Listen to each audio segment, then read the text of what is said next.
Our first stop is beautiful Costa Rica. Clear waters and tropical surroundings. Ah, a dream come true. And for those looking for adventure, get your kicks at this hotel, just 2 hours south of San Jose. My name is Alan Templeton, and I've been the architect behind the projects here at Costa Verde for the last 20 years.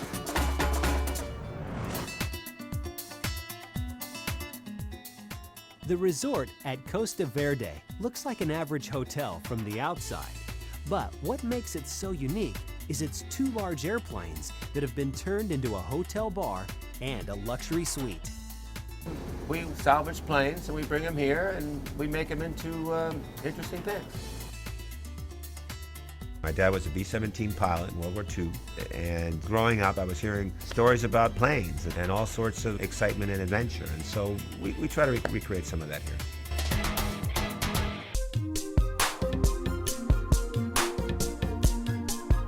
What we have here is a 727 made into a fuselage home. Planes like this can cost up to $500,000, but Costa Verde got them for a steal. This recycled plane was a donation from the San Jose, Costa Rica airport and now has 1,400 square feet of luxury accommodations for anyone to rent. We have 2 beautiful suites here, and what we have here is the foyer. We have the 2 balconies, the entrance balcony, we have the outside balcony in the back here, and they're both sitting on top of the wings. What we did on both the bedrooms over here is we lowered the floor almost a yard, and we made a TV room here that's sunken, so we have much more spacious ceiling and much more living space. Here in the master bedroom, we have beds that I bought in Java. They're all teak, which is not native to Java. They're all farm-grown teak. We decided to put the whole inside, panel it in teak, and put wood floors here to give it that real natural look and make it a warm, comfy feeling. Obviously, we don't leave it metal. Here we are coming into the cockpit. We built the shower here with very nice curved plexiglass windows. We have our 2 pilot seats over here. And this is the only part of the plane that we didn't put paneling in so people could see what the old look was before we recycled it. So far, we're not really that sure what you could do here aside from enjoy a bottle of wine, but at least you have a nice ocean view from your bathroom. Now we're entering the other bedroom, and we've also got a nice sunken bedroom here. We have a lot more space. We have our lamps that we make here on the property. We make a lot of other furniture. Let's go see the bathroom.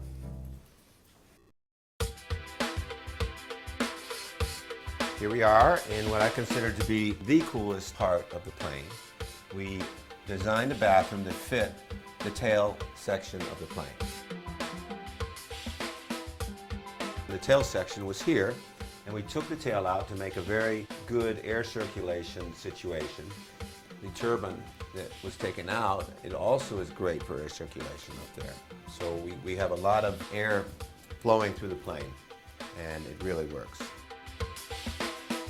Now we're coming down to the bottom of the plane, and it is interesting to see how we have it up on a 40-foot pedestal here.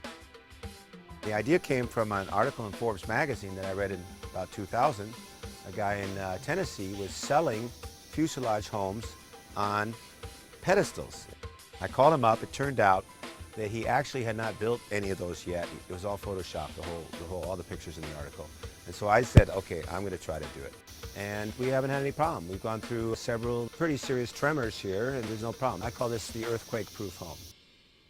The fuselage is great for resting. But when you want to grab a bite to eat, stop around the corner to the hotel's restaurant, El Avion. It seats 600, and right in the center is the second recycled plane converted into a bar. This plane was a 1955 C-123. It was brought here by Oliver North and the Contras, the counter-revolutionaries in the Cold War period, 1986. This plane was left behind in the airport, and I bought it. It was only $3,000, and here it is, and it's our restaurant. We have a lot of fun here.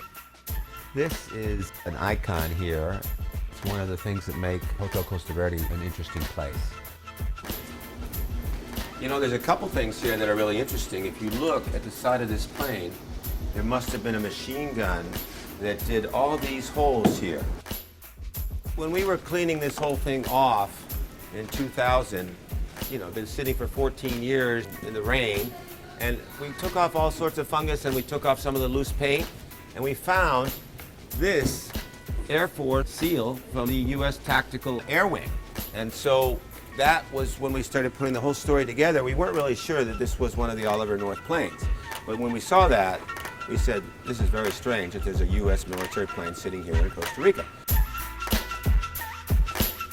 And then we saw this, we took this off, the number, and they did about 700 of these planes starting in 55, and they stopped making them in 59.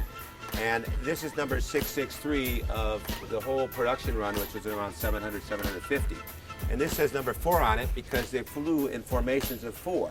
And this was the last plane of the 4. We have a very interesting cockpit, and we always get people that want to come up here and sit. It's a little bit different because it's a very old airplane. I've even had people that say, hey, can we do the Mile High Club? And I go, no, you can't do the Mile High Club here, okay? We have a nice bar here. Took the 2 wheel covers off the 2 wheels on the plane, and we made them into a bar. We have all of our own furniture that we make here on site. And we have our nice tables and nice chairs. This is another Fairchild plane. This is called a Metroliner. It's about 45 feet long, 20-passenger turboprop from 1979. And this ran off the runway in Bocas del Toro, Panama, which is right near the Costa Rica border. I went down and bought this piece of scrap. It was very cheap, under $1,000. And I brought it up here. We were going to make it into a sign, and we were going to put El Avion on it in big letters and stick it outside. It looks a little bit like a rocket. But we decided to morph this plane into a dumbwaiter, and it goes down to the kitchen, which is 3 floors down, and we bring up all the food using our other Fairchild right here.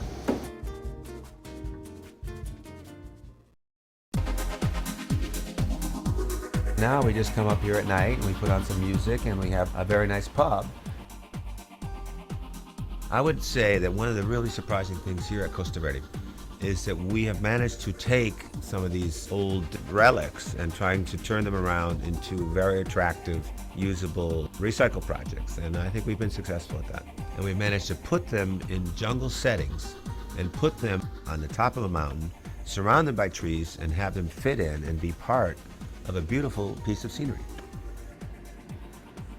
So, planes aren't your thing?